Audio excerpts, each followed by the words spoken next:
Si Kyran, isang lalaking may malamig na puso at pag-uugaling tila hindi na nakaramdam ng kasiyahan dahil sa sakit ng nakaraan.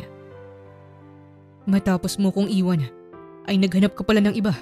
And now, humihingi ka ng tulong sa akin, ng dugo ko, at ng buong ako? Bakit ka sa akin humihingi ng tulong? Bakit hindi dun sa ama ng anak mo? Si Kia, isang single mom na mag-isang lumalaban para sa kanyang anak para mabuhay. Sa kanyang laban ay muli niyang matatagpuan ang dati niyang minahal. At ito nga ginawa ko, Kyran. Nandito ako sa harapan niya. Humihingi ako ng tulong sa harapan ng amang tinutukoy mo. Nandito ako nagpapakumbaba para sa buhay ng anak mo. Si Kyra na may galit. Si Kia na puno ng pagmamahal. Dalawang taong muling magtatagpo. Sa kanilang muling pagkikita, ay may babalik pa ba ang dating pag-ibig? Ating tunghayan ang isa na namang kwento ng pag-ibig na inihahandog sa inyo ng Tales of Siren.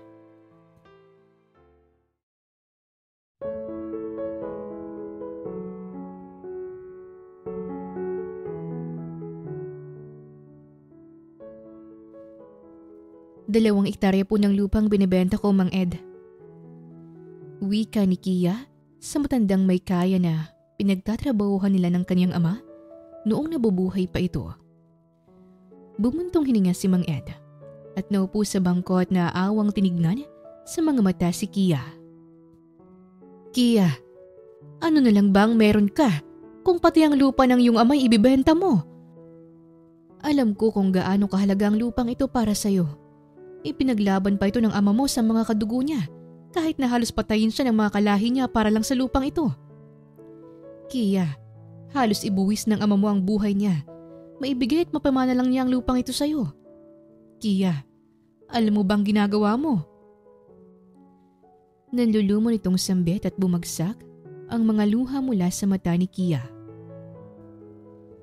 Mahigpit niyang kinuyom ang kaniyang mga kamay at nanginginig ang kaniyang mga kaugatan sa ginagawang pasya habang ang kaniyang damdamin ay nahihirapan at ang kaniyang pighati ay nakikita sa kaniyang mga luha. Yumuko si Kia at humagulgol sa harapan ni Mang Ed. Mahalaga sa akin ang lupa dahil mula sa dugot pawis ng mabuti kong ama ito galing. At sa lupa din na ito ay nakahimlay ang kaniyang mga labi.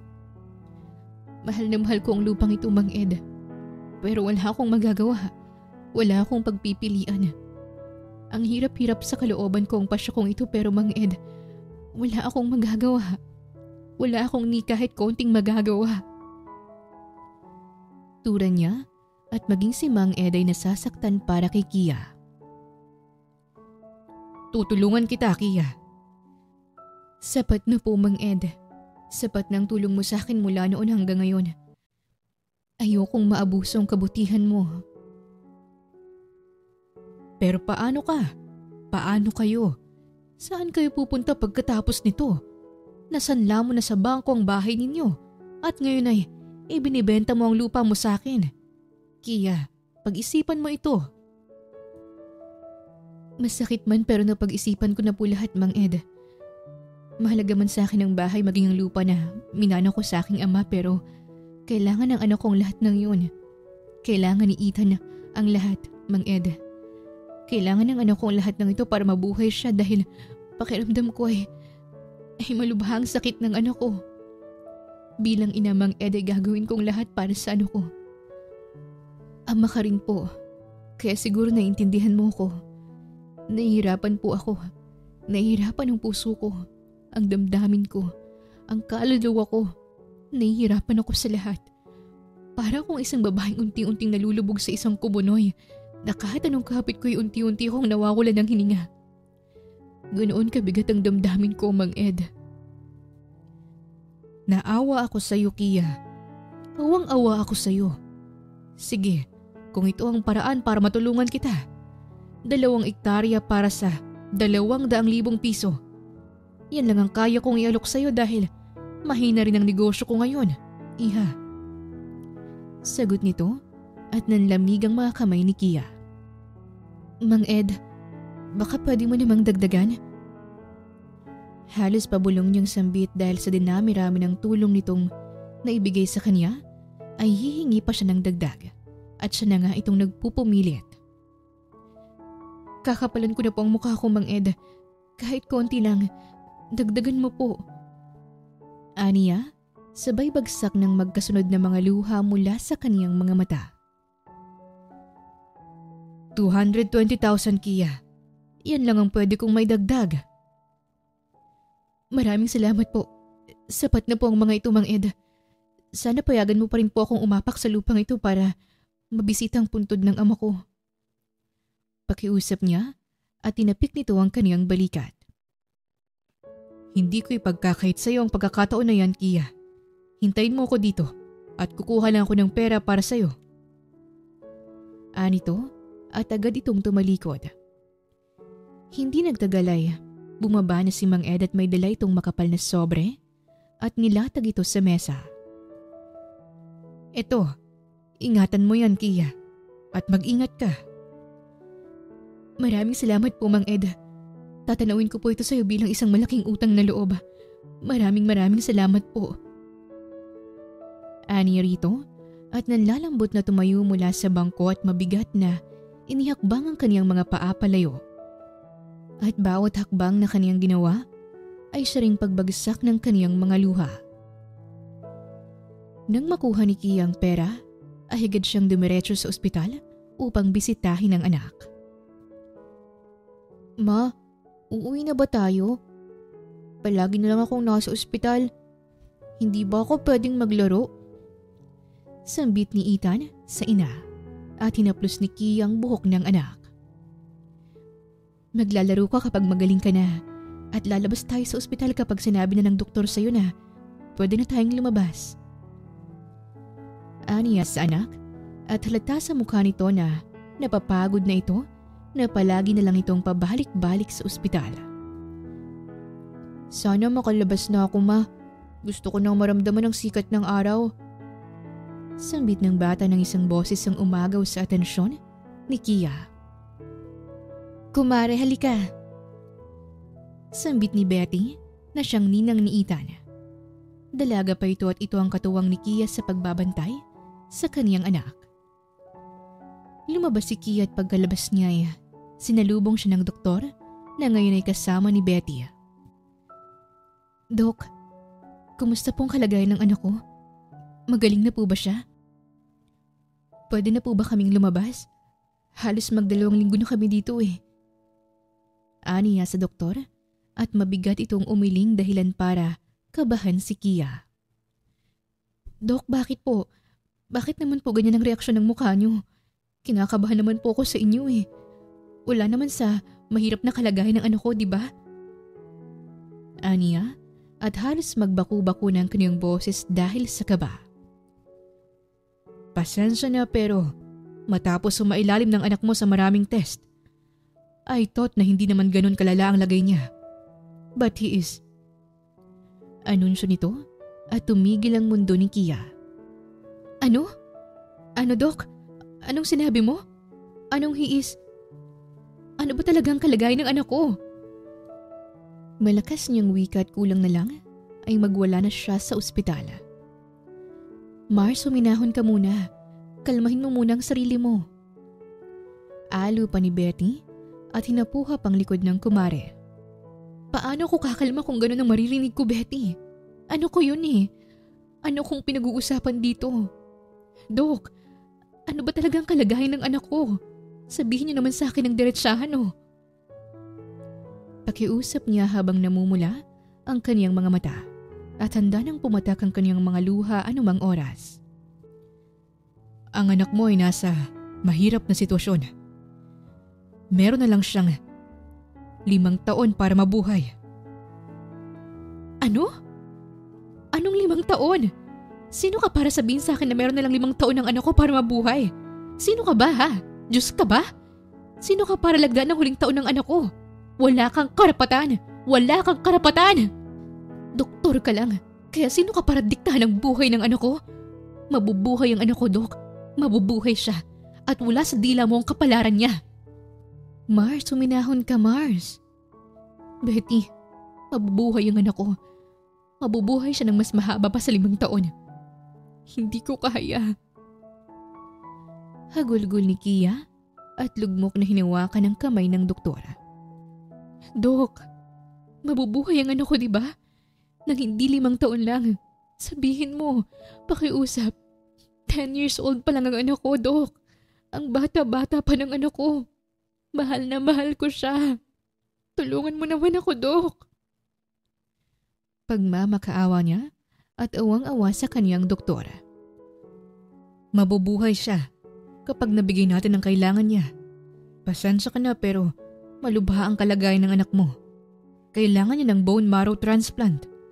May 5 taon siya para mabuhay pero sana'y magawa natin ang operasyon ng mas maaga. Dahil habang lumilipas ang panahon ay pahina siya ng pahina. Bone marrow? Pwede naman siguro ako, di ba? Hindi compatible ang dugo mo sa anak mo, ma'am. Kaya mas mabuti kung nandito ang ama niya o may kapatid ba siya. Kasi mahirapan tayong maghanap ng bone marrow para sa anak mo. Lalo na't napaka-rare ng dugo niya. At kung sakaling makahanap ng bone marrow para sa kanya, Dok, magkano kailangan para sa operasyon niya? At least 3 million, ma'am. Sagot ng doktor at halos mahimatay si Kia sa laki ng halaga kapalit ng buhay ng anak niya. 3 million? Yes. At mas makakabuti sa anak mo kung dumito muna siya sa ospital sa loob ng ilang araw. Yun lang sa ngayon ang masasabi ko. Excuse me. Sambit ng doktor bago siya nito tinalikuran. Nang makalis ang doktor ay hindi napigilan ni Kia na humagulhol ng humagulhol. At ang ibang taong nakakarinig sa kanya ay naluluha na rin sa sakit ng huni ng isang iyak ng isang mapagmahal na ina. Betty, anong gagawin ko? Hindi ko kayang mawala sa akin ng anak ko. Saan ako kukuha ng 3 milyon, Betty? 3 milyon! Kahit na ibahid ko ang lahat ng buto ko, pagkatao ko, at kahit ibenta ko pang mga kidney ko, at kahit puso ko, at maging ang mga mata ko ay kulang na kulang ang lahat para sa buhay ng anak ko. Betty, sana ako na lang. Sana ako na lang nakarating dito sa ospital. Sana ako na lang. Sana ako na lang ang mamatay. Sana ako na lang yun, wag lang ang anak ko. Betty, ang hirap. Ang hirap-hirap. Hindi ko kaya. Hindi ko kaya. Bakit ang anak ko pa? Bakit hindi na lang ako? Hagulgol ni Kia at walang nagawa si Betty kung hindi ang yakapin ang kaniyang kaibigan. Kia, kaya natin to. Kaya ito ni Ethan. Manalig tayo, Kia. May panahon pa tayo para gumawa ng paraan. Sambit ni Betty at umiiyak na rin habang yakap ang kaibigan. Nang kumalma si Kia sa kaniyang pighati ay pinunas niya ang kaniyang mga luha at ginawang maayos ang kaniyang itsura upang harapin ang kaniyang anak. Ma, umiiyak ka ba? Tanong ng batang si Ethan at umiling si Kia. Napuwing lang ako, anak. Hindi ako umiyak. Sagot niya at buong pagmamahal na hinuplos ang buhok ng kaniyang anak. Tinitignan niya ito ng buong puso habang tumatakbo sa kaniyang isip ay walang kapantay na sakit. Ang bata pa ng anak niya para humarap sa ganitong problema. At sa bawat sandali na nasisilayan niya ang kaniyang anak, ay hindi niya maatim ang sakit na baka balang araw ay hindi na niya ito makita. Na isang araw ay gigising na lang siyang walang anak. Habang iniisip ito, ay muling napaiyak si Kia. Sabi ko na, umiiyak ka mamay eh. Punasan kong luha mo, ma. Sambit ni Ethan at marahan na pinunasan ng luha ng kaniyang ina. Bakit ka umiiyak, mama? Hindi pa ba ako magaling? Hindi pa ba ako pwedeng maglaro? Hindi ko pa ba makikita si Haring Araw? Tanong nito at mahigpit na hinawakan ni Kia ang kamay ng anak. Magaling ka na, anak, pero sabi ng doktor ay dito ka muna sa loob ng ilang araw pa. Kaya dito ka muna, ha? Kaya ka pala umiiyak, mama, kasi hindi pa ako lalabas ng ospital. Iyak ka pa kasi wala tayong pera. Wala pa tayong bahay. Hayaan mo mama, paglaki ko, ibibili kita ng bahay at maraming truck. Sambit ni Ethan at ngumiti lang si Kia. Okay lang na wala tayong bahay. Bibili na lang tayo ng bago tsaka may pera pa tayo anak. Gagawa si mama ng paraan para magkaroon tayo ng mas maraming pera ha? Para may bili ako ng gamot mama. Para gumaling na ako. Oo, para makita mo na ang araw. Mahal kita anak. Sambit ni Kia habang tila pinipiga ang kaniyang dibdib habang pinagmamasdan ng kawawa niyang anak at hinalikan ito sa noo. Sa sandaling yon ay napagtanto ni Kia na hindi siya pwedeng panghinaan ng loob dahil lumalaban pa ang kaniyang anak kaya't anong karapatan niya para sumuko. Ina siya ni Ethan at kakayanin niyang lahat para dito. Kinabukasan ay maagang umalis si Kia upang maghanap ng trabaho at si Betty naman ay naiwan kay Ethan sa ospital. Bago ang lahat ay umuwi muna si Kia sa nakasanla niyang pamamahay at nagbihis. Matapos nito ay naupo siya sa kama at binuksan ang drawer na hindi kalayuan mula sa kanya. At mula sa loob nito ay kinuha niya ang kulay brown na sobre tsaka inilatag sa kama ang pera at ang mga bariyang naipon niya. 500,000 at 22 pesos.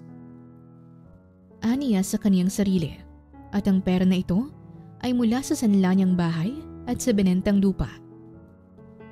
Sa laki ng kulang ay muling bumigat ang kalooban ni Kia. Gayunpaman ay hindi siya pwedeng sumuko.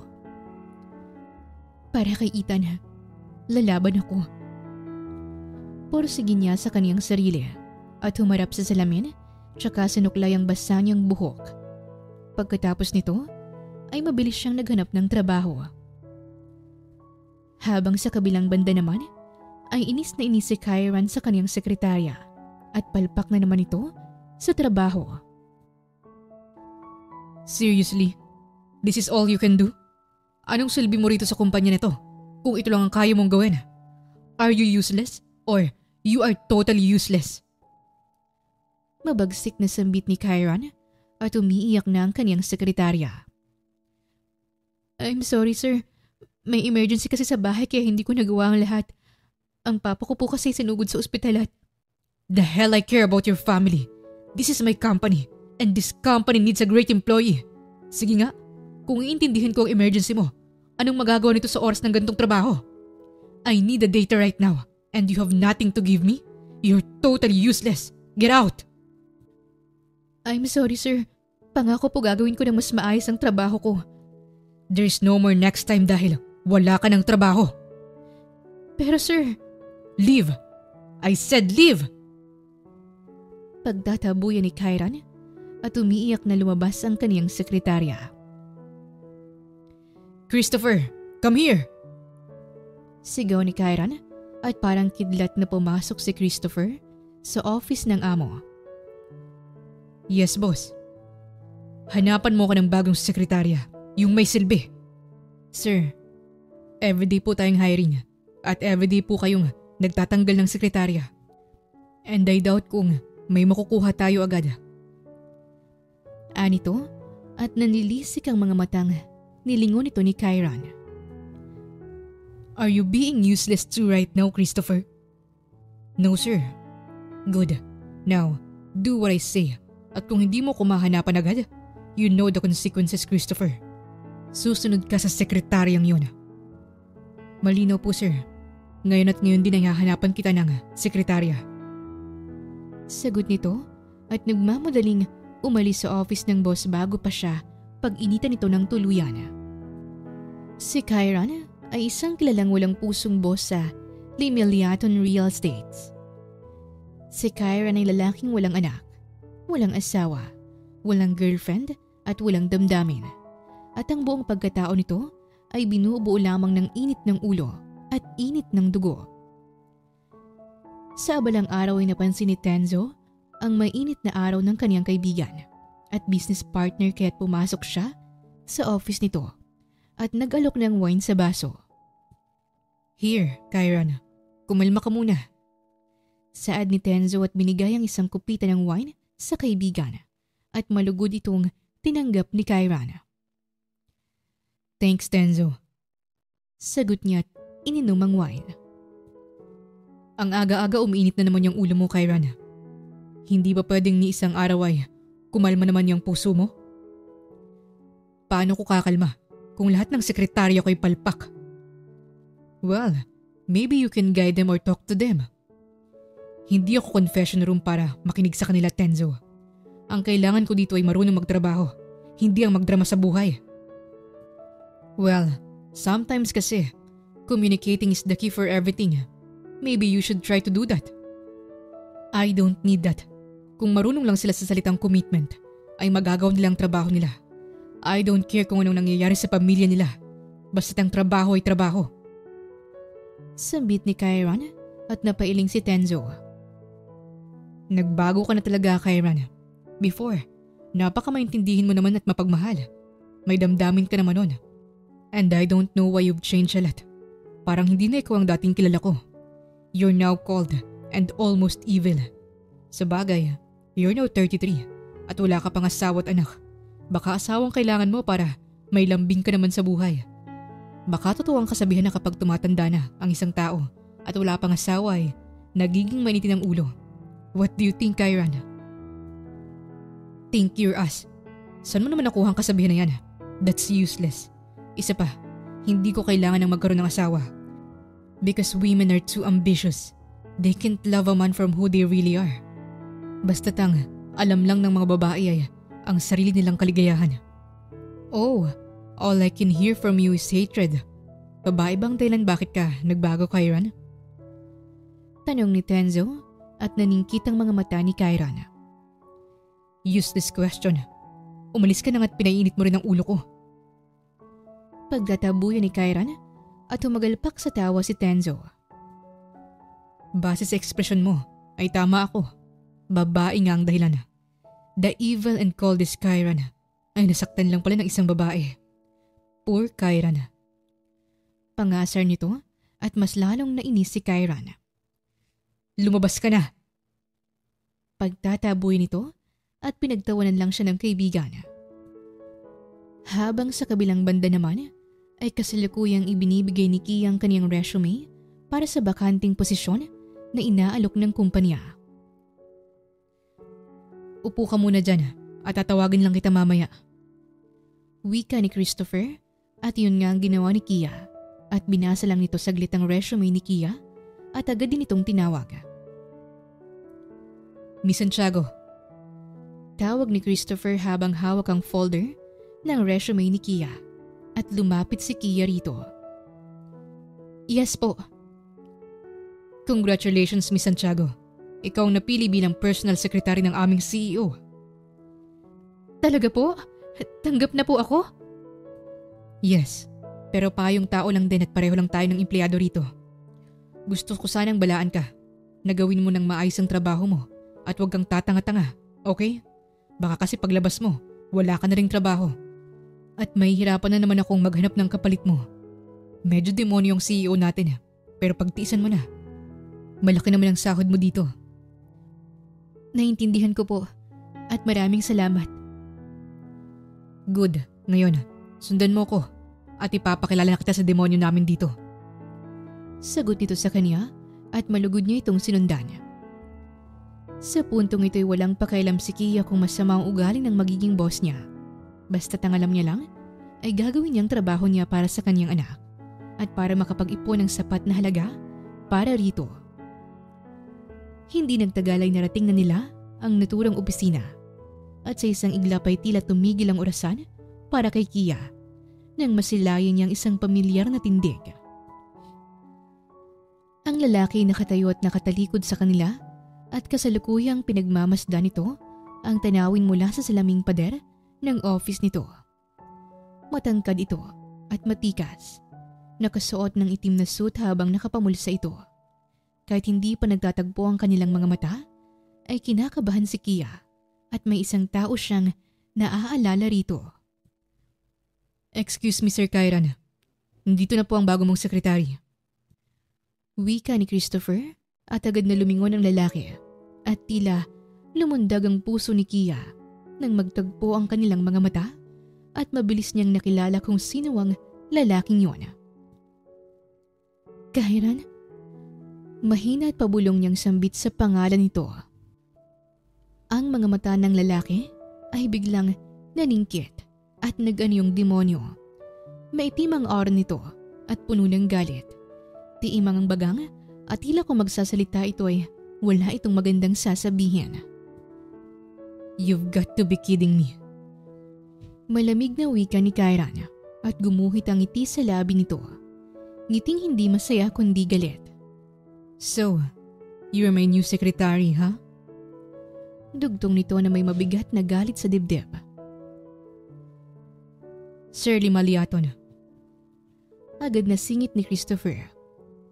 She passed all the interviews and she's now your... Leave us. Malamig na putol ni Kairan habang hindi inaalis ang matalim na mga titig kay Kia. Okay, sir.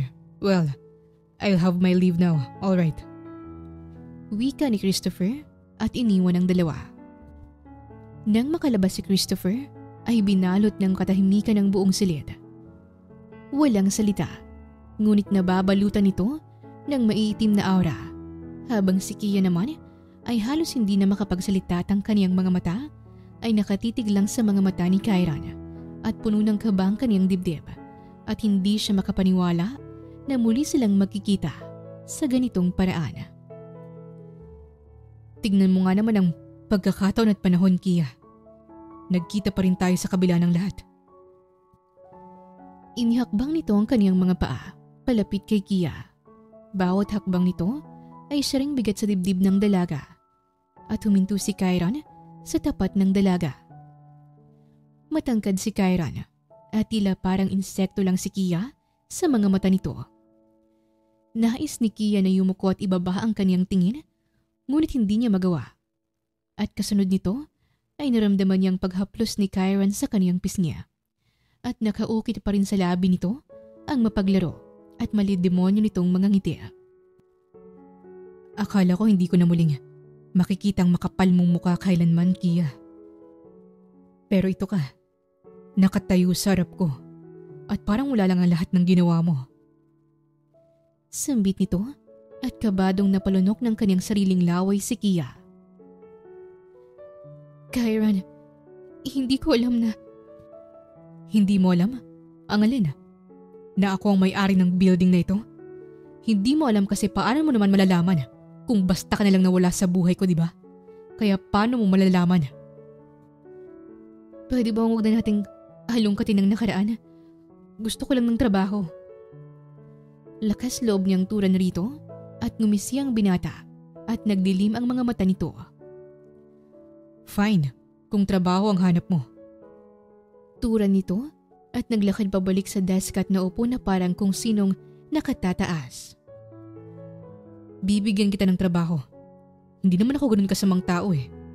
I need a secretary and you need a job. Show me what's on your sleeve, Kia. And show me na karapat dapat ka sa trabahong ito. Pero tandaan mo, hindi magiging madali.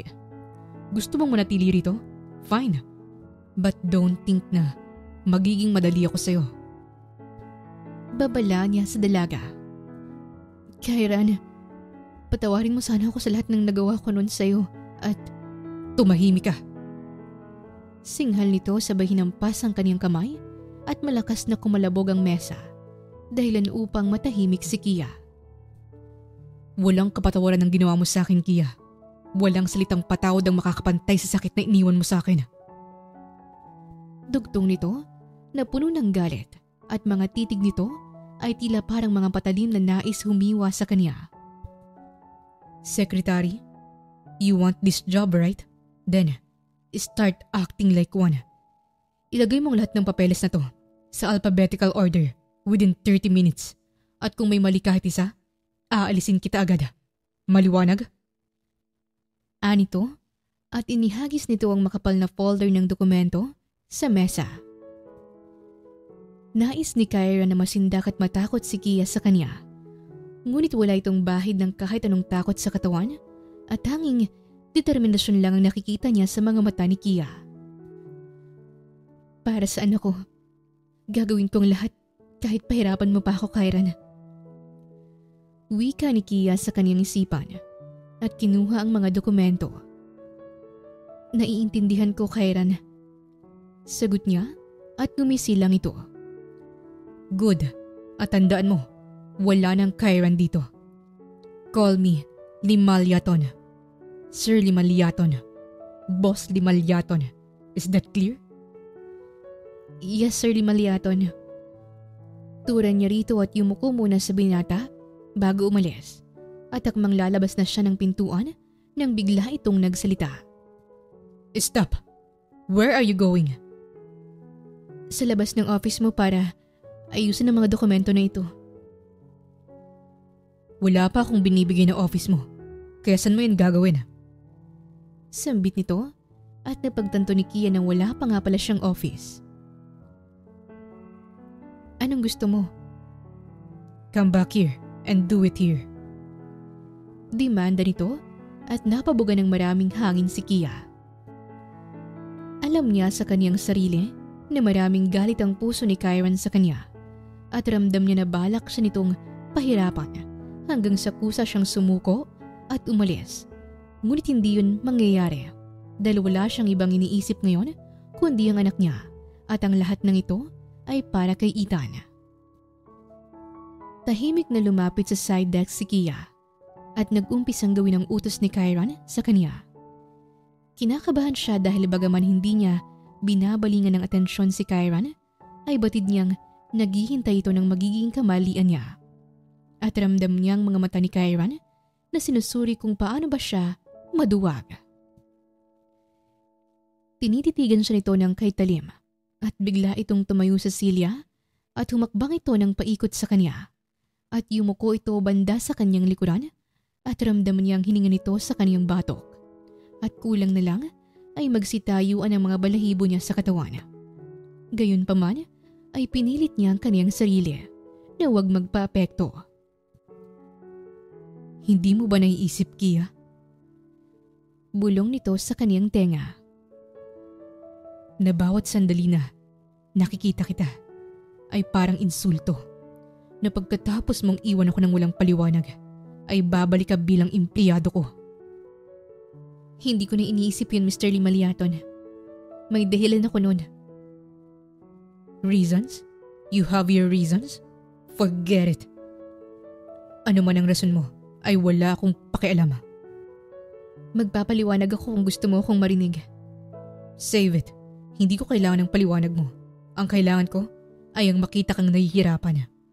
Alam mo ba kung bakit hindi kita pinaalis ngayon?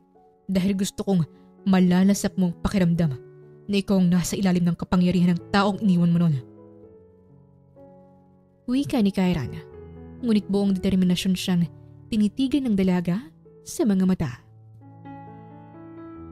Kung yun ang nais mo, Mr. Limalyaton, malumanay niyang sagot rito. Gagawin ko at tatapusin ko ang kahit anong klase ng trabaho ang ibigay mo sa akin at titiisin ko yun dahil kailangan ko ng trabahong ito. Aniya at sumeryoso ang mukha ni Kyran nang makita ang determinasyon ni Kia. We'll see about that. Sagot nito at halatang nagiinit ang dugo niya sa palaban niyang ex. Bumalik si Kyran sa kaniyang mesa at patuloy na tinitigan si Kia at sa mga titig niya ay parang nais niyang sabihin na sa panahon at pagkakataon na ito ay siyang may kontrol sa lahat at sa mga kamay niya ay walang kawala si Kia kundi ang sumunod. Hindi nagtagal ay natapos na ni Kia ang pinapagawa ni Kyran sa kanya. Eksaktong 30 minuto. Eto, tapos ng pinapagawa mo. Saad niya sa binata at tinitigan muna siya nito bago nito kinuha ang mga dokumento. Isa-isa itong tinignan ni Kyran at walang ni isang mali siyang nakita. Lahat ng mga dokumento ay nakaayos sa alphabetical. Great! Kasunod ng office ko ay siyang magiging office mo. At bumalik ka rito bukas at marami ka pang gagawin para sa akin. Sambit ni Kyran at napangiti si Kia at sa mga ngiting yun ay nanlambot ang puso ni Kyran. Ang mga ngiti kasi ni Kia ay ang ngiting minsang nagpasaya sa kanya. Don't show me that smile. Bawal kang umiti sa harapan ko. Is that clear? Demanda ni Kyran at agad na wala ang ngiti ni Kia. Clear po, sir. Good. Ngayon, umalis ka na at bumalik ka bukas. Saad ni Kyran at kagaya ng sinabi ay umalis na si Kia. Nang makaalis mula sa office si Kia, ay nilaro-laro ni Kyran ng ballpen at pinaikot-ikot ito gamit ang kanyang mabilis na daliri. You think it's easy? Hindi ako magiging madali sa'yo, Kaya. Nagsisimula pa lang ako. Aniya sa kanyang isipan at kinagat ang ballpen. Habang sa kabilang banda naman ay mag-isang tinahak ni Kia ang daan palabas ng building. Masaya siya na may trabaho na siya at makakatulong ito sa halagang kailangan niya para sa operasyon ng kaniyang anak. Ngunit hindi rin siya masaya sa nangyari kay Kyran. Unang araw pa lang niya sa trabaho ay ramdam na niya ang impyernong paparating. Malaki ang pinagbago ni Kyran. Parang hindi na ito ang taong dati niyang minahal. Ngunit batid niya sa kaniyang sarili na isa siya sa may gawa ng kalamigan sa buong pagkatao at puso nito ngayon. Pagkatapos ng mabigat na araw ni Kia, ay dumiretso agad siya sa ospital. Nadatnan niya si Betty ngayon na natutulog sa tabi ng tulog niyang anak. Betty, pukaw niya sa diwa nito at nagising ang dalaga. Nandito ka na pala, Kia. Kumustang lakad mo? Maayos na naging lakad ko, Betty. May trabaho na ako at makakaipon na ako nito para kay Ethan. Betty, salamat sa pag-aalaga mo sa anak ko habang wala ako, ha? Pwede ka nang umuwi at magpahinga. Ako na muna dito. Pero wala ka ring pahinga. Okay lang, kaya ko to. Maraming salamat, Betty, ha? Walang anuman. Parang anak ko na rin si Ethan, Kia. Sige na, uuwi na ako at papalitan kita rito bukas, ha? Para makapasok ka sa trabaho mo. Maraming salamat talaga, Betty, sa lahat ng tulong mo. Sambit ni Kia at niyakap ang kaibigan. Sa ganoong paraan ay natapos ang pag-uusap ng dalawa at umalis na si Betty. Habang si Kia naman ay naiwan sa kanyang anak at maigi nitong binantayan. Kinabukasan ay maagang pumasok si Kia at mabuti na lang at maagang dumating si Betty para bantayan ang kaniyang anak at 2 oras siyang mas maaga sa kaniyang official time-in. Mas mabuti na itong maaga siya upang maipakita kay Kyran na hindi siya susuko sa anumang balak nitong pagpapahirap sa kanya. Miss Santiago? Nagtataka at malamig na sambit ni Kyran matapos masilayan si Kia dahil mas maaga ito sa inaasahan niya. Lumingon si Kia at bumalandra sa kaniyang mga mata si Kyran. Naka-dark gray suit ito. Guwapo, kagaya ng palag nitong aura at mukhang galing sa isang meeting kahit sobrang aga pa. Yes po, Sir Kyran. Good morning po. Ang aga mo, ah. Ikaw ang unang empleyado rito. Mas nauna ka pa kaysa sa mga janitress. Mas mabuti siguro kung yun ang inaplayan mo at hindi ang maging sekretarya ko. Turan pa nito. Sir, maaga lang po ako para masanda ako sa araw na to at mas sumipag. Aniya at taas baba siya nitong tinitigan at pumasok ito sa loob ng kaniyang office. Gusto mong magsipag? Well, sige. Kung talagang masipag ka, ayusin mo ang lahat ng ito. I-summarize mo at ipasa sa akin bago mag-lunch. At gusto ko na wala kang gagamitin na computer. Po? Narinig mo naman ako, di ba? Gusto kong handwritten ka lang. Nais kong makita kung maganda pa rin ang sulat kamay mo, kagaya ng dati. Pero sir, may problema? Sambit ni Kyran at matalim ang mga titig kay Kia. Mga titig na tila naghahamon. Kung hindi mo kaya, pwede ka nang mag-resign. Hindi po, gagawin ko po. Kaya ko po yun, sir. At ibibigay ko sa iyo after lunch. Turan niya at ngumisi si Kyran. Mahirap ang pinapagawa niya kay Kia at baka hindi na ito makapasa ng after lunch. Tignan natin kung makakalusot ka pa. Sambit ni Kyran sa kanyang isipan. Lumipas pa ang mga oras ay buong kumpiyansa si Kyran na hindi ito magagawa ni Kia. At habang nasa loob siya ng kanyang office, ay biglang sumasagi sa kanyang isipan si Kia. I wonder what she's doing right now. I'm sure, nahihirapan siya sa pinapagawa ko. I wanna see how she suffer. Sambit niya sa kanyang isipan at palihim na sinilip si Kia sa loob ng office nito at nagulantang siya sa kanyang nakita. She's really writing? Bulalas niya sa kanyang isipan. Bakit hindi na lang siya sumuko? Dugtong pa niya. Kitang-kita ng kaniyang mga mata kung paano nahihirapan si Kia at nakailang beses itong nagbaba ng ballpen dahil sa pagod. Gayunpaman ay patuloy ito sa pagsusulat nang walang tigil. Nahahabag siya at nais niya itong awatin. Naawa siya kay Kia, ngunit naiinis rin siya rito at nananaig pa rin ang galit sa puso niya. Well, she deserves it. Kulang pang sakit niya sa kamay, sa sakit na iniwan niya sa puso ko. Kulang na kulang pa yun sa lahat ng ginawa niya. Aniya sa kanyang isipan at bumalik sa kanyang office. Lumipas pa ang mga oras ay tumuntong na ang 12:00 at pinasa ni Kia ang isang makapal na white paper sa harapan ni Kyran na puno ng kanyang sulat kamay.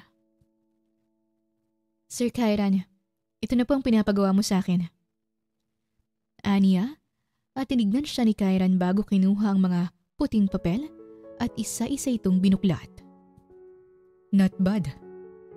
Mahinang sambit nito. Pero hindi perpekto. Wika niya at pinunit nito ang isang page tsaka nilukot ito. Ibinato sa mesa.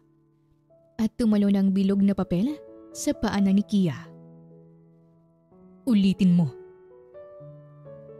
Sa ginawa ni Kyran ay tila parang sinaksak ang puso ni Kia at mabilis na nangilid ang mga luha niya sa mga mata. Alam niyang naging malamig na tao si Kyran pero hindi niya sukat akalain na ganito ito kasama. What? Are you crying? Do you want to quit? Sir Kyran, ginawa ko ang lahat para mapabuti ang... Hindi ko kailangan ng paliwanag mo. Ulitin mo yan kung ayaw mong ma-terminate ka sa pangalawang araw mo, Kia. Gagawin mo o aalis ka? Mabagsik na sambit nito at kagat labing napayuko si Kia at itinago ang pagpatak ng kaniyang mga luha. Gagawin ko po.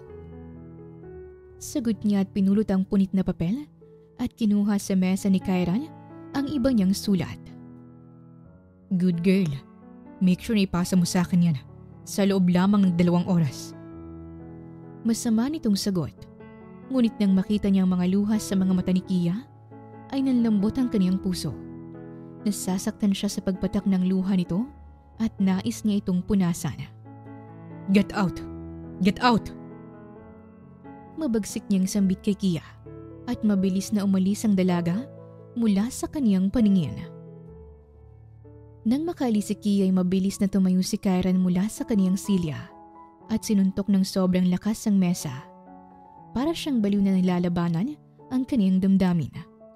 Gusto niyang makita na nahihirapan ang babaeng dati niyang minahal. Pero eto siya ngayon, nangihina dahil lang sa mga luha nito. Who the hell are you, Kia? Para paglaro ng simpleng luha mong damdamin ko. I hate you. You always have these guts para paglaro at saktan ng damdamin ko. Saad niya sa kaniyang isipan at sarili lang din niya ang kaniyang kalaban. Pagkaraan ng ilang oras ay bumalik si Kia sa office ng kaniyang boss. Dala ang bagong mga puting papel na pinagsulatan niya. Sa pagkakataong ito ay mahigit na tiwala si Kia sa kaniyang trabaho. Bawat letra ay pulido at mas maayos. Sir Kyran, ito na po ulit ang report ko na gawa sa sulat kamay ko. Ani niya rito at inilapag sa mesa ang kaniyang gawa. Let's see. Bigkas ni Kyran at kinuha ang mga papel at isa-isa itong binuklat. Mas maayos na. Good. Ani to ngunit wala pa ring impresyon. Pero huwag mong isipin na sapat na yan. Hindi ko naman iniisip na sapat, sir. Basta ginagawa ko lang ang trabaho ko at binigay ko lang ang kaya kong ibigay. Aniya at biglang nandilim ang paningin ni Kairan at tumayo mula sa silya nito. Trabaho lang ba, Kia? Kaya mo bang sabihin sa akin na wala nang kahulugan ng presensya ko sa harap mo? Na parang ordinaryong boss lang ako? Nanlaki ang mga mata ni Kia at hindi inaasahan ang biglang emosyon ni Kairan. Sir? Pabulong niyang wika at hindi maalis ang kanyang mga titig rito. At ano ba ang gusto nitong marinig? Sagutin mo ko. What am I to you? Boss po kita. Turan niya at kita niya kung paano magkuyom ang dalawang kamao ni Kairan. Para itong nagpipigil at kalaunan ay naupo rin sa silya. Fine, get out. Tanging wika nito at parang may nais itong marinig mula kay Kia. Isang kataga na mas mahalaga sana, kagaya ng sinabi ay lumabas si Kia mula sa office nito. Kinahapunan ay may dumating na urgent call. Isang malaking kliyente ang nagbanta na kakansilahin ang kontrata kung hindi may papadala agad ang bagong proposal. Kia! Tawag ni Kairan sa mahigpit na tono at dali-daling lumapit si Kia sa kanyang boss. Yes po, sir. Ikaw mag-type at mag-finalize nito. Deadline within 30 minutes. 30 minutes, sir? Sobrang kapal po nito. Magagawa mo yan, Kia. Singhal nito ngunit sa pagkakataon nito ay hindi singhal sa galit, kundi pagtitiwala. Yes, sir. Sagot niya at agad na kumilos. Konting oras lang ang binigay sa makapal na obligation.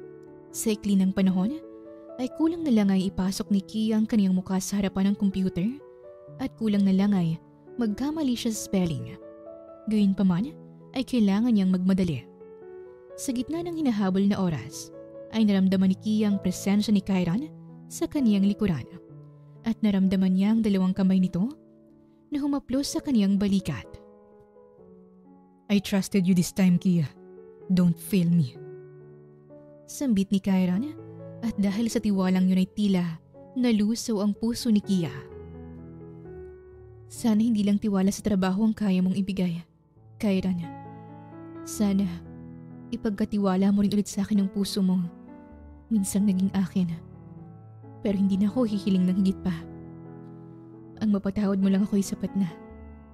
Mahal pa rin kita, Kairan. Kung alam mo lang. Bigkas ni Kia sa kaniyang isipan at habang nagtatype ay bumabagsak ang munting luha sa keyboard. Pagkatapos ng ilang minuto, ay natapos na ni Kia ang lahat at kasalukuyang tahimik itong binabasa ni Kairan at namangha ito sa trabaho ni Kia. Pulido at walang mali. Good. You did well. Anito at napangiti si Kia dahil sa unang pagkakataon ay pinuri siya ni Kairan. Pero wag mong isipin na magiging maayos ng lahat, Kia. Anito at kasabay nito ay ang pagkawala ng ngiti sa labi ni Kia. Kairan. Aniya at tumingin si Kairan sa kanya. Sir Kairan. Bigay diin ito sa kanya. I'm sorry po. What do you want to say? Anito at umiling si Kia. Wala po. Aniya at masinsinang tinitigan ng binata. Kung tititigan niya ito pa rin ang mukha ng lalaking minahal niya at maging hanggang ngayon. Ang pinagkaiba nga lang ay hindi na ito ngumingiti kagaya ng ngiti nito dati. Sana bumalik ng dating ngiti mo. Ang dating ikaw. Wala sa isip niyang sambit at tumingala ito sa kanya at bakas ang inis sa mukha nito. Wala nang dati at hindi na yun babalik pa. You robbed my happiness. You killed my joy nung panahong iniwan mo ko ng walang dahilan, Kia. Sagot nito na may pait sa tinig nito. I'm so... Leave. Mariing sambit nito sa kanya, kaya't wala siyang nagawa kunding umalis dala ang bigat ng kanyang damdamin. Mahal na mahal niya si Kyran hanggang ngayon, pero hindi na niya ito halos makilala at kasalanan niya ang lahat. Siyang may gawa sa malamig na puso ni Kyran. Sa mga sumunod na araw ay hindi inaasahan ni Kia na magkakaroon siya ng mas mabigat na trabaho mula kay Kyran. Iyon ay ang sumama siya sa isang event at hindi siya sanay sa ganoong kalakaran. 6:00 pa lang ng gabi ay kasalukuyang nasa marangyang hotel ballroom si Kia kasama si Kyran. Malamig pa rin ito at tila hindi siya nito kilala maliban sa pagiging sekretarya lang. Sumunod ka lang sa akin and no need to talk. Malamig na bil ni Kyran habang inaayos ang sariling necktie. Ang trabaho mo lang ay siguraduhin na kumpleto ang mga dokumento at huwag kang magpapa-impress kahit kanino. Naintindihan mo? Opo, sir. Mahinang sagot ni Kia at pumasok na sila sa venue. Nang pumasok sila sa venue ay agad silang sinalubong ng mga bisitang pawang big-time investors, business partners at ilang kilalang personalidad. At sanay na sanay si Kyran sa spotlight.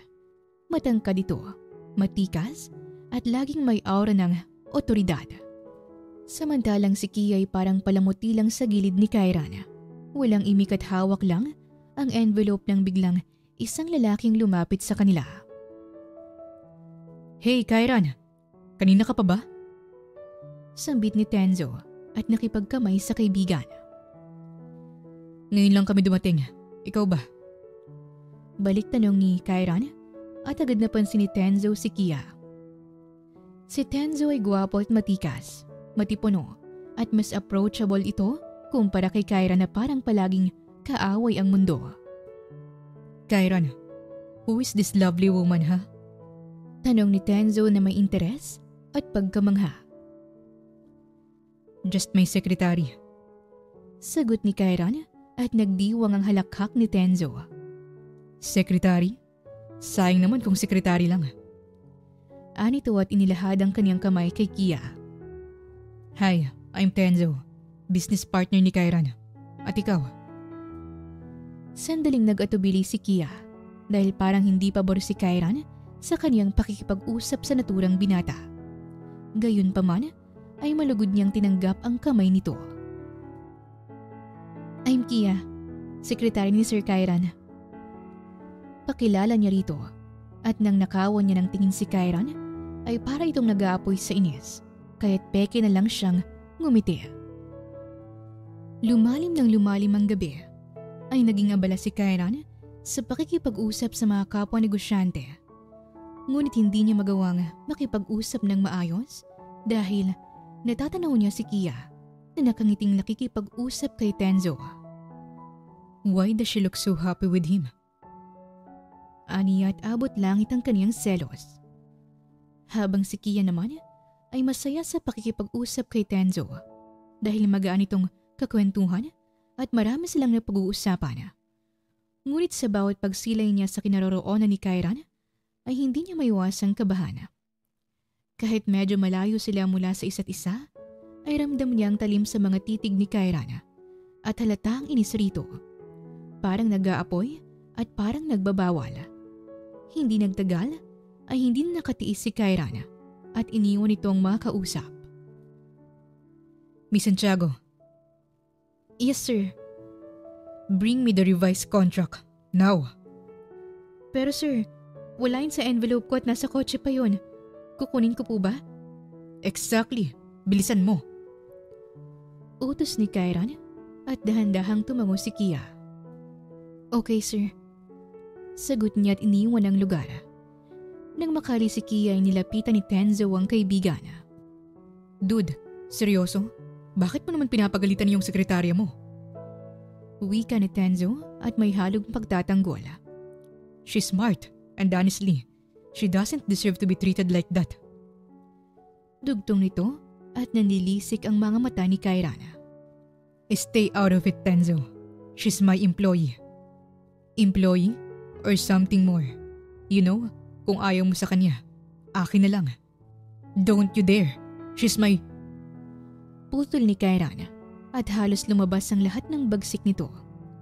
Nagulat si Tenzo sa biglang reaksyon ni Kairan para sa kanya at bigla rin siyang nakaramdam ng tensyon sa pagitan nilang dalawa. She's your woman? That's all you wanted to say, right? Shut up, Tenzo. Saway niya sa kaibigan at bago pa muling makapagsalita si Tenzo ay bumalik na si Kia dala ang folder. Here it is, sir. Wika ni Kia, ngunit hindi niya maintindihan ang tensyon sa pagitan ng dalawang binata. May nangyari ba? Tanong niya sa mga ito. Nothing. Let's go. Kalmado ngunit may diin na sagot ni Kairan at hinila ang kamay ni Kia. Subalit napatigil si Kairan nang hawakan ni Tenzo ang isang kamay ng dalaga. Kia, huwag mong hayaan na ganyan ka lang. You're worth more. I can treat you better than him. Kung gusto mong lumapit sa akin, call me here. Sambit ni Tenzo at binigay ang calling card. Nang makita ni Kia ang calling card ay nagdadalawang isip siyang tanggapin ito at napalingon muna siya kay Kairan na parang pinagsakluban ng langit at lupa. Gayunpaman ay ayaw niyang maging bastos. Salamat, Tenzo. Wika niya tsaka tinanggap ang calling card. Pagkatapos ng event ay agad na bumalik sina Kairan at Kia sa opisina. Tahimik silang dalawa pero may bigat ng hangin ang nakalukob sa naturang silid hanggang sa nagsalita na si Kairan. Panay ngiti mo kay Tenzo kanina. Para kang tuwang-tuwa. Anito at nagulat si Kia dahil parang may bahay dito ng konting pagsiselos. Sir, nakikipag-usap lang naman ako kasi kinakausap ako ng tao. Usap o gusto mo siya? Hindi ganon, Kairan. Hindi ko naman kasalanan kung may ibang taong kayang makipag-usap sa akin ng maayos nang hindi ako pinapahirapan sa bawat sandali. Saad niya tiimbagang na nagpipigil ng inis si Kairan. Don't you ever smile at him like that ever again. Anito at nanlaki ang mga mata ni Kia sa biglaang pagbabawal ni Kairan. Bakit? Bawal na ba akong ngumiti sa'yo? Tapos bawal din akong ngumiti sa iba? Bakit? Dahil ayaw mong mag-enjoy ako kahit sandali? O dahil... Aniya at saglit siyang tumahimik bago tinuloy ang kaniyang mga salita. O dahil nagsiselos ka? At paano kung sabihin kong... Hindi na itinuloy ni Kairan ang nais niyang sabihin. Bagkus ay nagkuyom ito na mga kamao at pabagsak na mewang. Umuwi ka na. Dugtong ni Kairan at hindi na rin nagpumilit si Kia at umalis na sa opisina. Kinabukasan ay maaga na namang pumasok si Kia at si Betty uli ang pumalit sa kanya sa ospital. Kakapako pa nga lang ng puwet ni Kia sa upuan ay agad siyang pinatawag ni Kairan kaya't pinuntahan niya ito at pagkarating niya sa office nito ay abala ito sa laptop. Good morning, Sir Kairan. Agaw atensyon niya rito at nagangat ito ng paningin. Miss Santiago, mamayang gabi may dinner meeting tayo kasama sina Tenzo at ilang investors. Ihanda mo ang presentation mo at siguraduhin mong perpekto at walang palya. Bilin pa nito at agad itong naintindihan ni Kia. Opo, sir.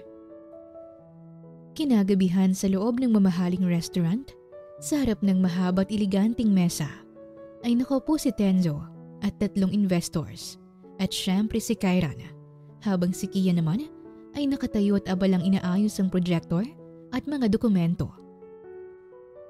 Habang abala si Kia ay hindi mapigil ni Tenzo ang lumapit at bumulong kay Kia, habang si Kairan naman ay todo bantay at may nanlilisik na mga mata. You look stunning tonight, Kia. Salamat po. Tura niya at bumalik na si Tenzo sa upuan nito at nanguupo na si Kia ay muling nagsalita si Tenzo. You can sit here next to me, Kia. Alok ni Tenzo at akmang uupo na si Kia nang magsalita si Kairan. Miss Santiago, dito ka. Demanda ni Kairan at tinuro ang silyang katabi. Dahil dito ay nagpalipat-lipat ang mga mata ni Kia sa dalawang binata habang sina Tenzo at Kairan ay nagkikiskisa ng kanilang mga tinginan sa isa't isa na tila'y may kompetisyon sa pagitan nilang dalawa. Opo, Sir Kairan. Wika ni Kia at umupo sa tabi ng kanyang boss. Habang tumatagal ang dinner meeting, ay natapos na rin ito. Naging maayos ang pag-uusap at bahagyang nagkwentuhan ang lahat at hindi mapigil ni Tenzo na makipag-usap kay Kia. Palabiro si Tenzo, kaya't nasamid ng kanyang sariling laway, si Kia sa kakatawa. Here.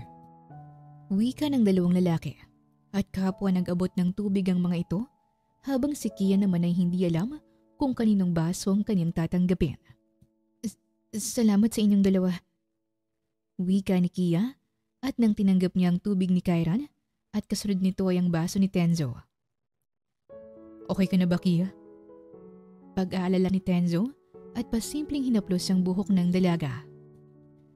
Habang si Kairan naman ay nanunulis ang kaniyang mga mata sa naturang haplos na yon ni Tenzo at tila nais niyang manuntok ng kaibigan at walang paalam niyang ginagap ang kamay ni Kia na parang takot siyang maagawan kaya't nagtatakang napatingin si Kia sa kanya. Sir Kairan.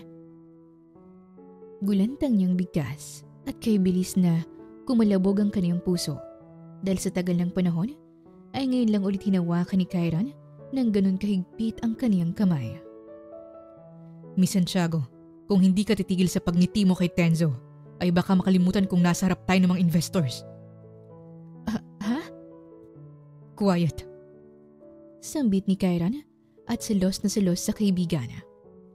Hindi naglaon ay tapos na sa pagkwentuhan ng lahat at isa-isa nang tumayo ang mga ito at nagkamayan upang magpaalam. Kia, kung sakaling sawa ka na sa boss mo, nandito lang ako. Pabulong ni Tenzo at hindi pa nga nakakasagot si Kia ay nagsalita na si Kairan. She won't need you. She's with me. At maghanap ka ng sayo. Malateritorial na wika ni Kairan at ngumisilang si Tenzo. She's with you as what? As secretary? Kairan, hindi naman ang pagiging sekretary ang offer ko para sa kanya. I don't need a secretary. I need a wife. And Kia's a perfect match for me. Sagot ni Tenzo at inihakbang palapit ni Kairan ang kaniyang mga paa palapit kay Tenzo at nakipagsukatan ng tingin dito. She's not yours and will never be yours. She's not even yours too, Kairan. Sagot ni Tenzo at nagpasiklaban ng mga tingin ang dalawa. I don't need some permission from you, my friend, Kairan. I trust the process and she will be mine. Dugtong ni Tenzo at nahamon ang pagkalalaki ni Kairan. Back off. Mariing sambit nito at hinila palabas ng restaurant si Kia at ngayon ay nasa loob sila ng iisang kotse. Walang salita, walang kibo. Ngunit ramdam ni Kia ang init ng ulo ni Kairan. Give me his calling card. Ha? Give me his calling card. Bakit? Just give it to me. Demanda nito at binigay ni Kia ang calling card ni Tenzo at gulat siyang binali nito ang calling card. Sir Kairan, bakit mo ginawa yun? Hindi mo siya tatawagan. Pero bakit? Because you are mine. Sambit nito at napatigil si Kia. Mine? Anong mine? Tanong niya ngunit hindi na sumagot si Kairan. Bagkus ay nagmaneho ito at halos sirain ito ang manibela. Kairan! Magdahan-dahan ka naman, Kairan! Awat niya sa binata at hinawakan ang kamay nito dahilan upang kumalma si Kairan at tinabi ang kotse. Saglit na namayani ang katahimikan ngunit binasag ito ni Kairan. Kanina, nung umiti ka kay Tenzo, do you know what I felt? I wanted to break his hand for touching you. I wanted to take you away from that restaurant. Sambit nito at napanganga si Kia at hindi sukat akalain na maririnig ang lahat ng ito mula sa labi ni Kairan. Kairan. Kahit gaano ko kagustuhin kalimutan ka, kahit gaano ko kagustuhin iparamdam sa yung sakit nung iniwan mo ko, isang ngiti mo lang, nawawala lahat. Anito at uminit ang mga mata ni Kia, sabay bagsak ng mga luha mula sa kaniyang mga mata. Alam ng Diyos kung gaano niya kamahal si Kairan. Mula noon hanggang ngayon. Kairan, may dahilan ako kung bakit ako nawala noon. Mahal pa rin kita, Kairan. At mahal din kita hanggang ngayon, Kia. Sambit ni Kairan na may buong pagmamahal. Masuyong hinaplos ni Kairan ang mukha ni Kia upang halikan ito. Ngunit nang ipikit na ni Kia ang kaniyang mga mata upang tanggapin ang halik na yon, ay biglang umatras si Kairan at muling pinaandar ang kotse. Forget what I said. Malamig na sambit ni Kairan, tsaka pinaandar ang kotse. Ngunit sa mga mata ni Kia ay kahit anong pilit na itago ni Kairan ang damdam nito para sa kanya, ay nakikita niyang muling nagliliyab ang pag-ibig sa puso nito. Kinabukasan ay maaga na namang pumasok si Kia sa trabaho at ngayon ay kasalukuyang abala siya sa kanyang mesa at nagliligpit at isang pamilyar na boses ang bumulaga sa kanya. Kia! Tawag nito sa kanya at napatingin siya sa gawin nito. Tenzo? Bulalas niya sa pangalan nito at may hawak pa itong isang bouquet ng bulaklak. Yes, it's me. And why I am here? To give you this. Sagot nito at binigay kay Kia ang bulaklak. Also, I want to ask you for a dinner tonight. Just us. Anito at isang boses ang bumasag sa kanilang dalawa at ito ay si Kairan. What's going on here? Anito at nagtagpo ang hindi nagpapatalong mga mata ni na Kairan at Tenzo. Well, ayoko na magpaligoy-ligoy pa, Kairan. Gusto kong manligaw sa sekretary mo. Hindi niya kailangan ng manliligaw. Noon siguro yun, but she's single and I can marry her anytime. Kung sasagutin niya lang ako. Tura ni Tenzo. Lumapit si Kairan sa kaibigan dahilan upang maglapat ang makikisig nilang mga dibdib habang nagtatagpo ang kanilang mga matutulis na mga mata. I want her. Mariing sabi ni Tenzo. She's mine. Mabagsik na tugon ni Kairan tsaka kinabig ang bewang ni Kia at pinapakita kay Tenzo ang kaniyang otoridad. Dahil sa ginawa ni Kairan ay walang nagawa si Tenzo kundi ang umalis, habang si Kia naman ay kasalukuyang nakatayo sa harapan ni Kairan sa loob ng office nito at parang nahaharap siya sa isang guidance office. Kairan, hindi mo naman kailangan gawin yun kay Tenzo. Bakit hindi? Magpapaligaw ka? Wala naman sigurong masama. Turan niya kahit ang sagot niyang ito'y hindi seryoso at biglang nandilim ang mga mata ni Kairan. No! Bakit hindi? Wala siyang girlfriend at… I said no. No? At anong gusto mo? Nothing. Alam mo, hindi kita maintindihan, Kairan. Ayokong tignan ka ng ibang lalaki maliban sa akin. That's it. Yan ang mas hindi ko maintindihan sa'yo, Kairan. Ayaw mo akong tignan ng iba, pero tinatanggihan mo rin ang pag-ibig mo sa akin. Dahil hindi ganun kadali. Hindi ganun kadali, Kia. At takot akong muling masaktan dahil sa'yo. Dahil ayaw mo akong marinig. Ayaw mo akong magpaliwanag. Hindi pa ako handang makinig sa'yo dahil baka hindi ko lang matanggap ang dahilan mo. Hindi mo alam kung gaano kahirap ang nararamdaman ko. Na sa kabila ng ginawa mo ay may nararamdaman pa rin ako sa'yo. Hindi ko magawang lubos na magalit sa'yo. Ayoko sa'yo pero ayaw din kitang mapunta sa iba. I sound so selfish. But it's because you hurt me. It's painful, Kia. Sambit ni Kairan at walang naisagot si Kia rito.